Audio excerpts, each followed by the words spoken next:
Mais d'abord, elle a entamé une grève de la faim pour attirer l'attention sur sa situation qui est loin d'être un cas isolé. À Paris, une jeune femme handicapée demande à être relogée car son appartement HLM n'est pas adapté à sa situation.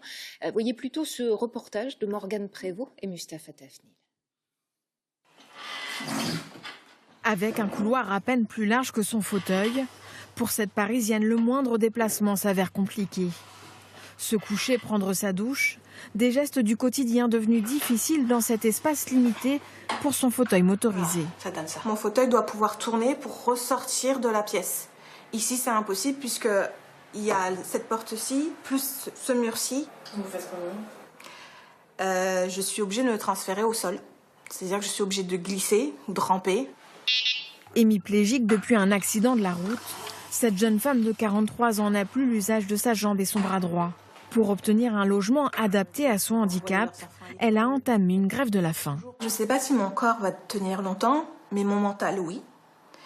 Et vous savez, j'ai fait de nombreuses chutes où je suis tombée, j'étais seule. Et je me suis retrouvée face à moi-même, comme beaucoup de personnes en situation de handicap qui vivent la même chose.